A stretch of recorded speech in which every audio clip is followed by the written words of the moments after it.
Shalom, shalom. Donc aujourd'hui, nous allons parler sur comment faire en sorte que mes offrandes aient un poids à l'image des deux pièces de la veuve.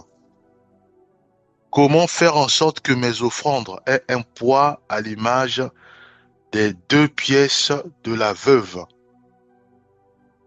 Alors, pour cela, on va lire le verset qui en parle. Donc, c'est dans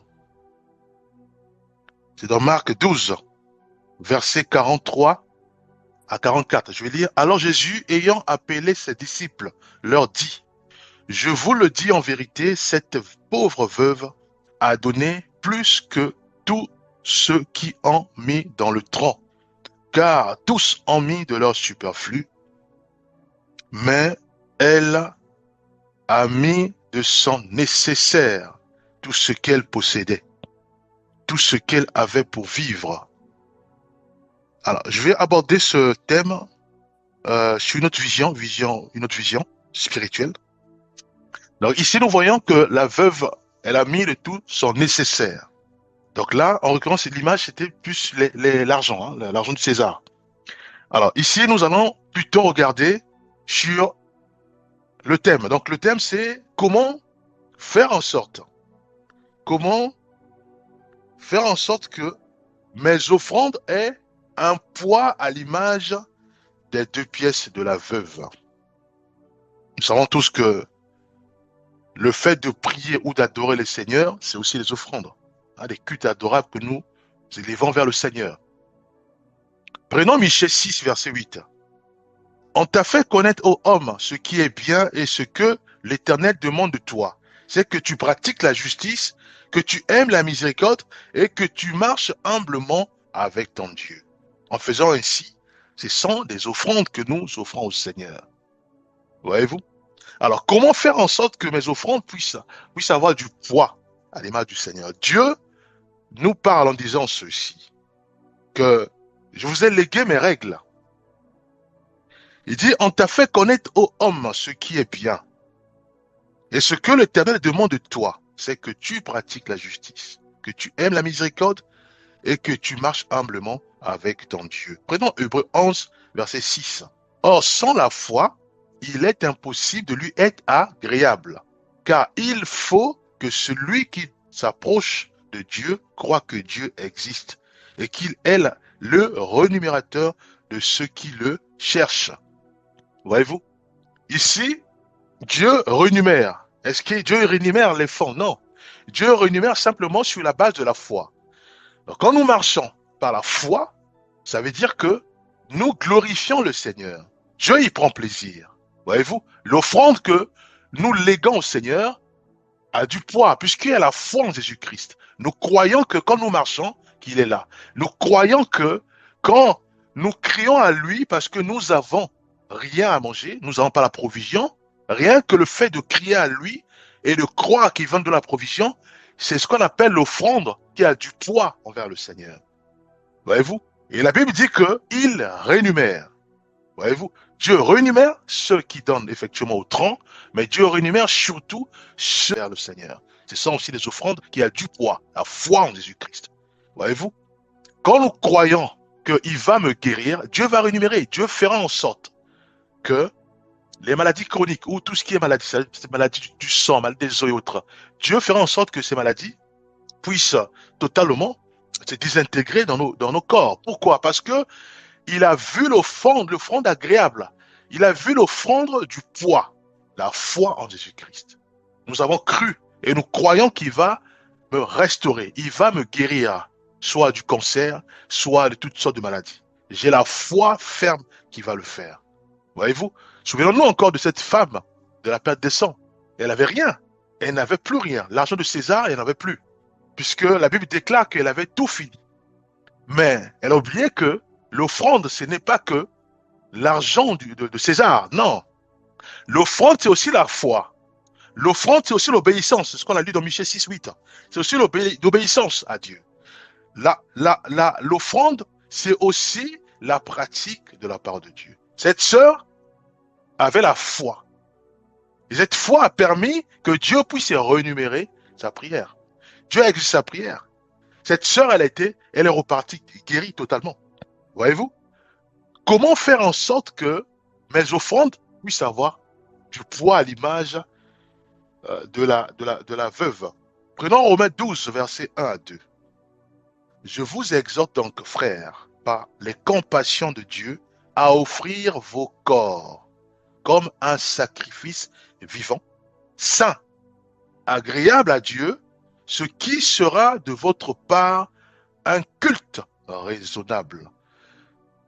Ne vous conformez pas au siècle présent, mais soyez transformés par le renouvellement de l'intelligence, afin que vous discerniez quelle est la volonté de Dieu, ce qui est bon, agréable et parfait.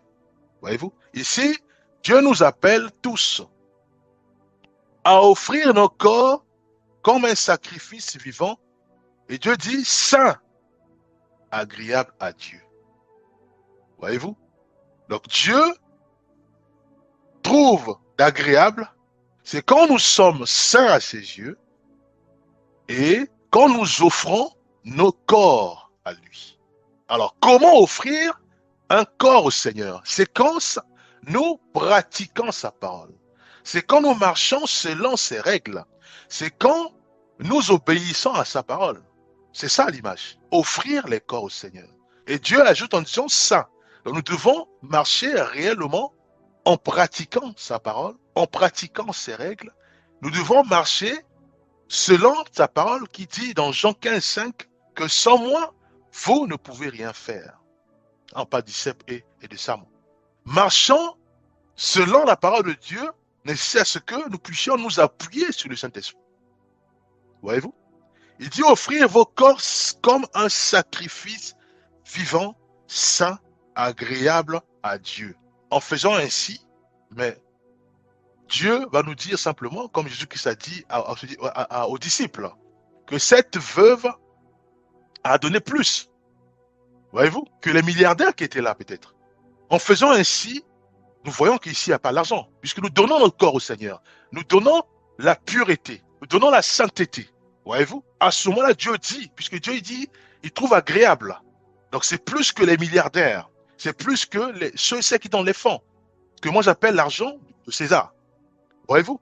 Donc Dieu nous demande simplement de marcher selon ses règles.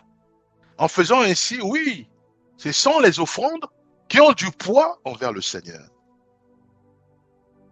Voyez-vous? Prenons aussi Psaume 147, verset 11. L'Éternel prend plaisir en ceux qui le craignent, en ceux qui espèrent en sa bonté. Voyez-vous? L'Éternel prend plaisir en ceux qui le craignent. Mais c'est quoi craindre? C'est simplement regarder ses règles, respecter ses règles, c'est ça, dans l'amour, bien sûr. En ceux qui espèrent en sa bonté, ça s'appelle la foi. Nous, manifester une foi ferme en disant que Seigneur, je sais que j'ai des difficultés, je sais que j'ai un projet qui est là, je sais que j'ai pas mangé, je sais que je dois voyager, je sais que tu vas agir, je sais que tu vas prendre le relais, je sais que tu vas pouvoir, je sais que tu vas m'accompagner, je sais que tu feras en sorte que tout se passe bien. C'est ça la foi. Et Dieu dit que je prends plaisir à ça. Voyez-vous? Je prends plaisir à ça. Donc nous devons réaliser ceci, que Dieu prend plaisir quand nous marchons selon ce qu'il a écrit dans sa parole. C'est pas l'argent, non. C'est pas les offrandes, c'est pas la dîme, non, ça n'a rien à voir. Dieu prend plaisir quand nous donnons nos pensées à lui, quand nous donnons nos cœurs à lui. Ça veut dire quoi, donner nos pensées à lui? Ça veut dire simplement que nos pensées, nous laissons nos pensées être remplies de sa parole. Pas en cogitant comment faire le mal, en cogitant comment venger, comment juger. Voyez-vous?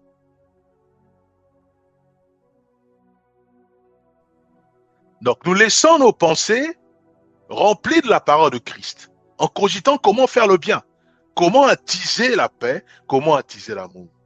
Alors comment donner le cœur?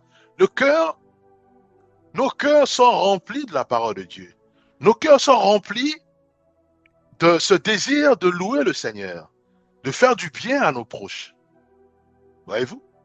En faisant ici, Dieu dit que je prends plaisir. Voyez-vous? Dieu ne voit pas l'or. Dieu ne voit pas le diamant. Dieu ne voit pas l'argent. L'argent, voilà, différent, voilà, on va dire l'argent de César, puisque dans chaque pays, il y a plusieurs francs. Voyez-vous? Mais Dieu prend plaisir, c'est quand nous donnons nos corps au Seigneur, quand nous donnons nos pensées au Seigneur, quand nous marchons selon sa parole. À ce moment-là, Dieu dit que c'est un culte agréable à mes yeux. Oui, ce sont des offrandes qui ont du poids envers le Seigneur. Voyez-vous? Alors, si je veux être béni, Dieu dit, je dois manifester une foi ferme au Seigneur. Je dois marcher selon sa volonté. Oui, je suis béni. Seigneur, je veux que tu me bénisses. Il va me bénir parce que il voit en moi un enfant qu'il aime. Un enfant rempli d'amour pour son père. Parce qu'il obéit à ses règles. Parce qu'il marche conformément à sa parole. Voyez-vous? Mais il ne voit pas ma dîme. Il ne voit pas mes offrandes. Non, il voit mon cœur, bien aimé. Il voit mon cœur. Un cœur sincère.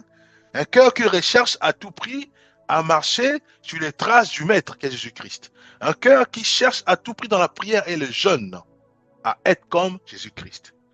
Un cœur qui marche dans la justice de Dieu. Un cœur qui marche dans l'amour.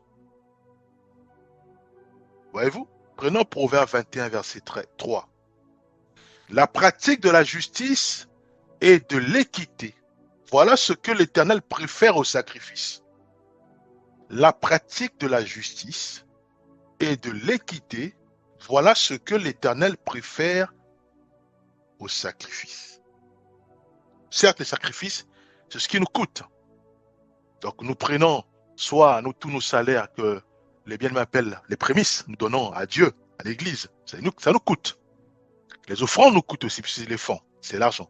La dîme aussi nous coûte parce que c'est de l'argent. Mais Dieu dit ceci. L'Éternel prend plaisir en ceux qui le craignent, en ceux qui espèrent en sa bonté. Et la pratique de la justice et de l'équité, voilà ce que l'Éternel préfère au sacrifice. Voyez-vous? Est-ce qu'ici j'appelle ou bien de plus donner l'argent? Non. Je sais que les fonds, c'est bien pour la communauté, pour les projets et autres. Alors, ce que je nous appelle tous, c'est juste de réaliser que quand nous donnons les offrandes, les dîmes à l'église pour l'avancement de l'œuvre du Seigneur, cela veut dire que c'est juste, c'est pour l'avancement de l'œuvre du Seigneur. Mais en aucun cas, nous devons faire de ça des colonnes pour nos prières. Non. Dieu, il voit ça, c'est ce qu'on appelle des pacotilles. Voyez-vous, bon, c'est juste l'organisation. Mais si nous voulons réellement faire plaisir au Seigneur ou que nos offrandes puissent avoir du poids, nous devons maintenant plutôt rentrer dans nos dimensions spirituelles. Sur ce que Dieu, puisque Dieu est esprit, voyez-vous, Dieu est esprit. Donc nous devons raisonner comme Dieu, rechercher réellement le cœur du Seigneur. Qu'est-ce qui lui fait plaisir? C'est bien les organisations au sein de l'Église. Mais qu'est-ce que Dieu fait? Qu'est-ce qui lui fait plaisir? Mais Dieu, ce qui lui fait plaisir, c'est nous. Nous, nos cœurs. Voyez-vous? C'est ce qu'il dit. Il dit la pratique et la justice et de l'équité, voilà ce que l'Éternel préfère au sacrifice. Voyez-vous? Nous devons examiner ce qui est agréable au Seigneur. Éphésiens 5:10 dit ceci, dit examiner ce qui est agréable au Seigneur. Examiner ce qui est agréable au Seigneur. Dans la prière, dans le jeûne. Seigneur, parle-moi, guide-moi, oriente-moi. Je suis ton fils, je suis ta fille. Qu'est-ce qui te fait plaisir?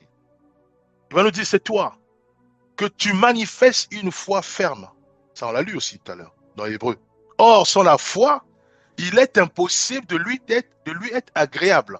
Car il faut que celui qui s'approche de Dieu croit que Dieu existe et qu'il est le rémunérateur de ceux qui le cherchent. Par la foi, bien-aimé.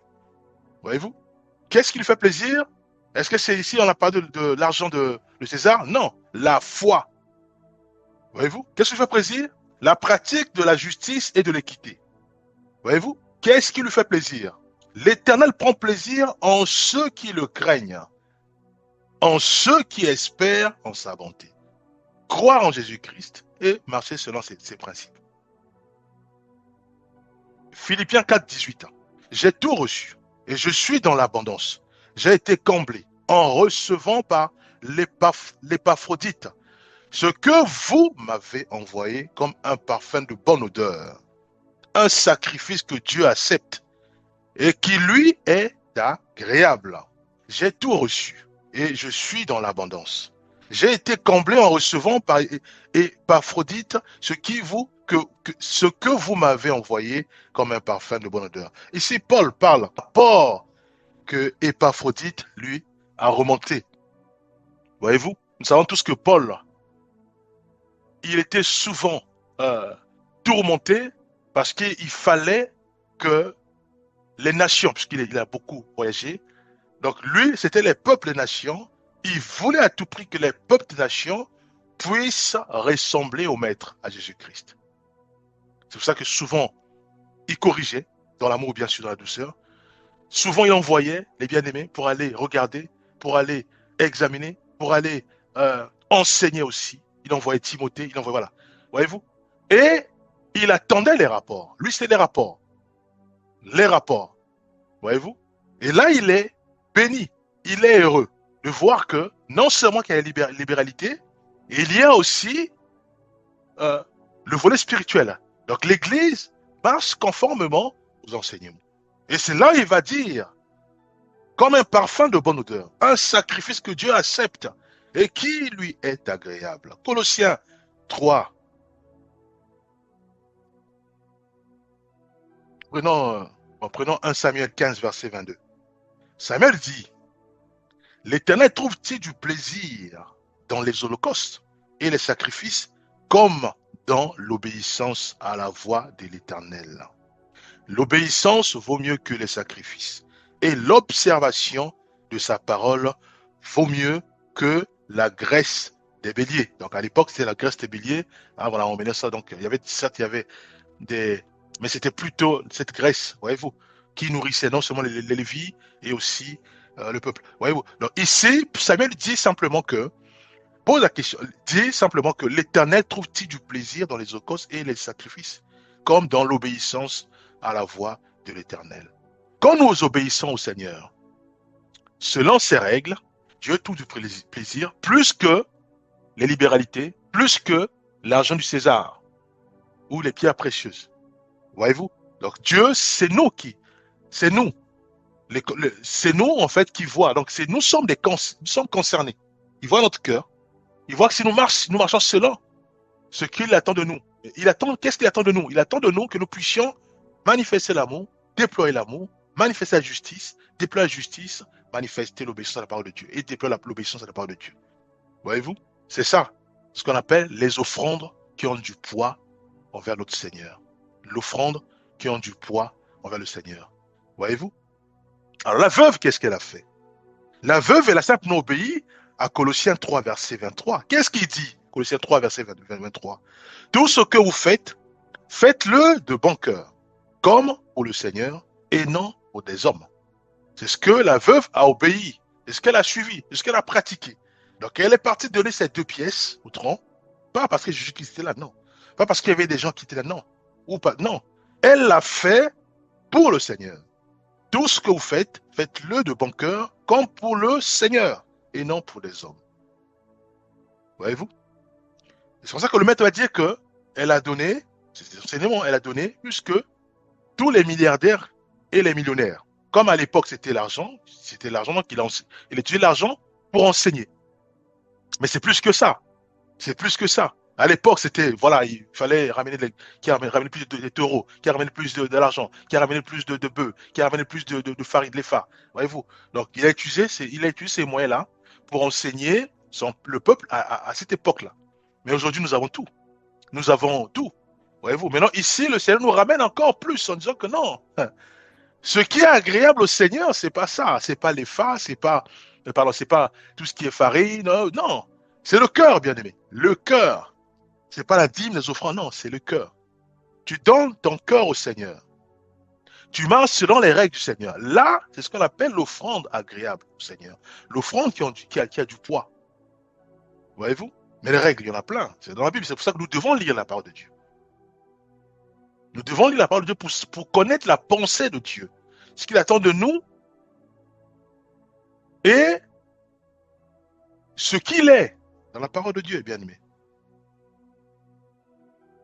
Voyez-vous? Comment faire en sorte que mes offrandes aient un poids à l'image des 2 pièces de la veuve? Nous devons marcher selon le Seigneur. Nous devons pratiquer sa parole. Nous devons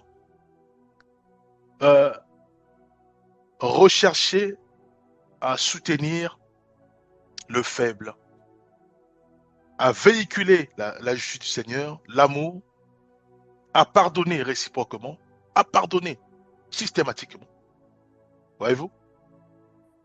Nous devons crier au Seigneur en disant que je suis faible. Et Dieu va nous dire simplement que je savais que tu es faible, puisque Jean 15, 5 est là pour ça. Accroche-toi maintenant au Seigneur et lui va faire en sorte que tu puisses porter des fruits. Nous devons manifester une foi ferme au Seigneur. Marcher dans la foi. Voyez-vous? Marcher dans la foi, bien-aimé. Voilà les réponses à cette question. Voilà les réponses à cette question.